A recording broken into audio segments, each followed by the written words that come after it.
इस वक्त हमारे साथ एक पाकिस्तान का बहुत बड़ा नाम मौजूद है। मुझे शर्म आती है उन लोगों पर जो इस तरह के कमेंट्स लिखते हैं कि ये मशहूर होने के लिए, अपना नाम बनाने के लिए, अपना नाम बड़ा करने के लिए इस तरह की हरकतें कर रहे हैं। अजीब सी तकलीफ़ उठी, उस बीमारी को कहते हैं डीप एब्सेस, आपके जिस्म के किसी भी हिस्से में पस पड़ जाता है। लेकिन मेरी बारी में पस की क्वांटिटी थोड़ी ज़्यादा थी, वो तकरीबन 1 लीटर प्लस था पस। मेरी बस दुआ इतनी है कि अल्लाह न करे किसी गरीब को इस तरह की कोई बीमारी ना हो। 23 तारीख को हतमी रिपोर्ट आएगी, जैसे ही रिपोर्ट आएगी मेरा वादा है मैं वो रिपोर्ट शेयर करके और उसके बाद जो है मैं शेर व शायरी बिल्कुल बंद कर दूँगा। जो मर्द होता है वो हारने के लिए पैदा नहीं होता। सब्सक्राइब करें और बेल दबाएं ताकि कोई खबर रह न जाए। अस्सलाम वालेकुम पाकिस्तान, बोल बस के साथ मैं हूं फराजुद्दीन। इस वक्त हमारे साथ एक पाकिस्तान का बहुत बड़ा नाम मौजूद है, पाकिस्तान की एक बड़ी पहचान मौजूद है। जनाब, आप सब लोग जानते हैं सिद्दीकी बॉस साहब को, बहुत ज़बरदस्त शायर हैं, सोशल मीडिया पर बहुत बड़ा नाम है, दूसरों के चेहरों पर मुस्कुराहट लेकर आते हैं। जनाब, दूसरों के चेहरों पर मुस्कुराहट लेकर आना कोई आसान काम नहीं होता। इस वक्त जिस कंडीशन में ये मौजूद हैं जनाब, बहुत ज़्यादा अलील हैं, इनकी तबीयत बहुत नासाज है। मगर मुझे शर्म आती है उन लोगों पर जो इस तरह के कमेंट्स लिखते हैं कि ये मशहूर होने के लिए, अपना नाम बनाने के लिए, अपना नाम बड़ा करने के लिए इस तरह की हरकतें कर रहे हैं। क्या माजरा है, क्या चीज़ है, इन्हीं की ज़ुबानी जानेंगे। अस्सलाम वालेकुम। वालेकुम अस्सलाम। फराज कैसे हो? मैं बिल्कुल ठीक ठाक। सिद्दीकी बॉस साहब, पहले आप बताइए कि अब आपकी तबीयत कैसी है, क्या तब्दीलियाँ हैं तबीयत के अंदर, पहले ये बताइए। अच्छा, पहले मैं लोगों को बता दूं जिनको नहीं पता कि एग्जैक्टली हुआ क्या। मेरे ना एक अजीब सी तकलीफ़ उठी, उस बीमारी को कहते हैं डीप एब्सेस, आपके जिस्म के किसी भी हिस्से में पस पड़ जाता है। लेकिन मेरी बारी में पस की क्वांटिटी थोड़ी ज़्यादा थी, वो तकरीबन 1 लीटर प्लस था पस। अच्छा, पस अगर आपके कहीं थोड़ा सा पड़ जाए तो आपको अंदाज़ा है कि उसकी क्या तकलीफ़ होती है। तो जब 1 लीटर पस किसी जगह होता है तो उस जगह को काटना, उस जगह पे टनल बनाना, तो जो सर्जन हैं मेरे, उन्होंने ये डिसीजन लिया कि हम इसको ऑपरेट करेंगे और इस ज़ख़म को जो है वो ओपन छोड़ेंगे। इससे पहले 3 साल पहले भी मेरा ये ऑपरेट हुआ, तो इसकी रिकवरी होती है अप्रॉक्स कोई 2-2.5 महीने में। ये एक सेपरेट केस है। इसी केस के इतना में मुझे पता लगा मेरे जिस्म के अंदर वाइट सेल्स बहुत ज़्यादा बढ़ गए। मैं उसमें क्या हुआ कि मुझे कोई वाइट सेल्स होने चाहिए 4000 से 10,000 के दरमियान, और मेरे 90,000 हैं। और उस पर अभी डॉक्टर मल्टीपल टेस्ट कर रहे हैं कि ये क्यों हैं। अलग अलग लैब से टेस्ट कराया है कि लैब एरर तो नहीं है, लेकिन कहीं से 80 आया, कहीं से 76 आया ज़रूर।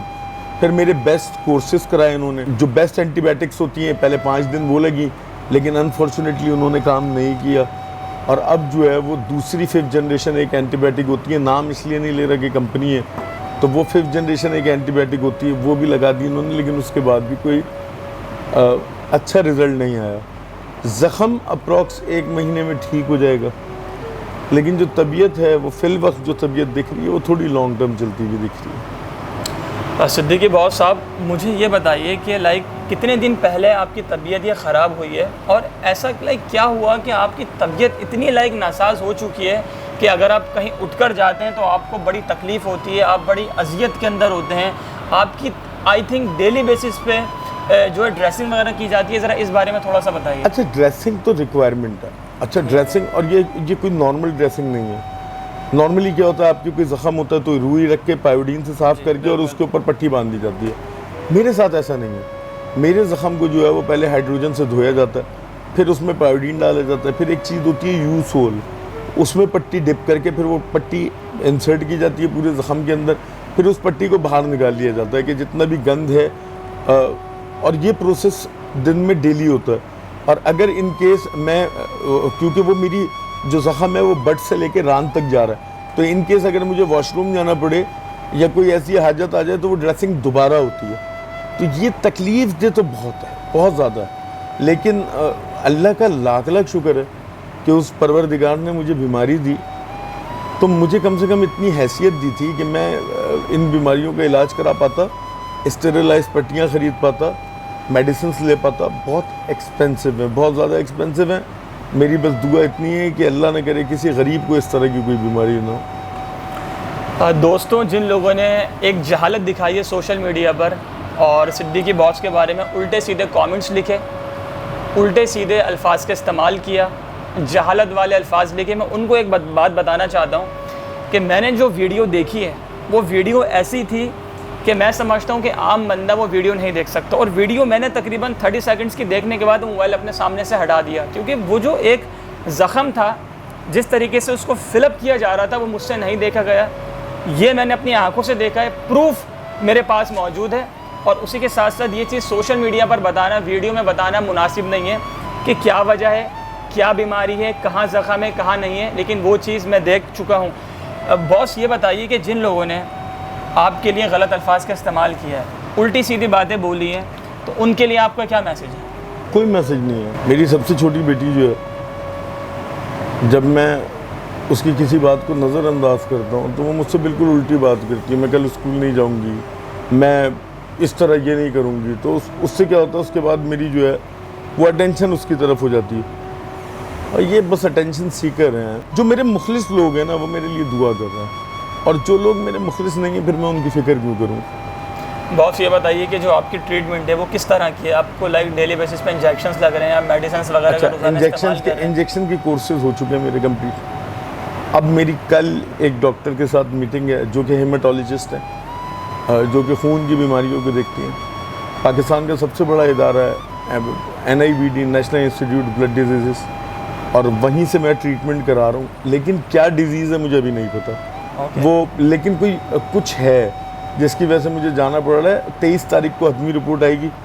जैसे ही रिपोर्ट आएगी, मेरा वादा है मैं वो रिपोर्ट शेयर करके, और उसके बाद जो है मैं शेर व शायरी बिल्कुल बंद कर दूँगा, क्योंकि उसके बाद शायद मेरी तबीयत इस काबिल ना हो। अभी तो मैं फिर पढ़ दे रहा हूँ, लेट के पढ़ रहा हूँ तो कोई कुछ उल्टी बात कर देता है, बैठ के पढ़ता हूँ तो कहते हैं जी तेल दी बैठ कैसे गए। अब हमारे यहाँ का मसला ये है, अनफॉर्चुनेटली, जब तक आप चीख के और रो के ना बताओ मुझे दर्द है, कोई साला मानता ही नहीं है कि आपके दर्द है। तो आप चीखा और रोया नहीं जाएगा, बताया जाएगा। नहीं, हमारी दुआएं आपके साथ है। अल्लाह पाक जो आपकी रिपोर्ट्स आएँ, अल्लाह पाक से दुआएं को बिल्कुल नॉर्मल होंगी, और इंशाअल्लाह उसमें कोई ऐसी चीज़ नहीं होगी जिससे आप परेशान होंगे या आपका दिल परेशान होगा। अच्छा देखें, मेरी अल्लाह की ज़ात पे पूरा भरोसा। मेरी अभी तक जितनी भी रिपोर्ट्स आई हैं वो एक भी क्लियर नहीं आई हैं। अगर किसी को चाहिए, आपको चाहिए, किसी भी बंदे को चाहिए, मैं उसको दे सकता हूँ। तो एक तो मेरा ईमान जो है वो बिल्कुल कामिल है। मेरे रब ने मुझे बीमारी दी है, मैं इससे लड़ूंगा, आखिरी वक्त तक लड़ूंगा। इससे पहले भी लड़ा, 2012 में हेपेटाइटिस C हो गया, उसके बाद वो रिलैप्स हो गया, मैं फिर लड़ा, अपेंडिक्स का ऑपरेशन हुआ, पित्ते का ऑपरेशन हुआ। मैं हिम्मत नहीं हारी। जो मर्द होता है वो हारने के लिए पैदा नहीं होता। जब अल्लाह किसी मर्द को पैदा करता है तो उसको बताता है कि तुम्हें इसकी कफालत करनी है, इसकी हिफाजत करनी है। किसी यहूद और नसारा के ख़ानदान से नहीं हो, तुम मुसलमानों में पैदा हुआ है। यहाँ पे मुसलमानों के अंदर पैदा होने का मतलब है कि तुम कफ़ील हो, और कफ़ील होने का मतलब है तुम्हें जिम्मेदारियाँ उठानी है। मैं बिस्तर पर नहीं पढ़ सकता, मैं नहीं लेट सकता, मैं फिर बाहर दिखूँगा, मैं फिर रोडों पर दिखूँगा, लड़ता हुआ दिखूँगा, हारता हुआ नहीं दिखूँगा। और फिर बाकी तो अल्लाह की ज़ात है, वो अल्लाह पाक आपको लंबी उम्र दे, अल्लाह पाक आपका हौसला और बुलंद करे इंशाअल्लाह। बॉस ये बताइए कि आने वाले वक्त में अल्लाह पाक आपको सेहत देगा, अल्लाह पाक आपको शिफा देगा, पहले की तरह ज़बरदस्त तरीके से हमारे चेहरों पर, आवाम के चेहरों पर मुस्कुराहटें लेकर आएंगे, आप उनका दिल जीतेंगे, आप सोशल मीडिया पर हमारे साथ होंगे, आप सोशल मीडिया पर अपने फॉलोवर्स के साथ होंगे। आप मुझे ये बताइए कि जब इस कंडीशन में, जब आपको वॉशरूम वगैरह जाना हो रहा है, तो उसकी क्या कैफियत है? किसी को साथ लेकर जा रहे हैं, इस बारे में थोड़ा बताइए। अच्छा, मैं आपको बता देता हूँ, शुरू के 14 दिन तक तो मैं बेड से हिल ही नहीं सकता। कोई मुझे शर्जील उठा देता था, मुनीब उठा देता था, अद्दी उठा देता था, मेरे घर के कोई 1-2 बंदे जो काम करते वो उठा देते थे, मुझे वॉशरूम तक ले जाते थे।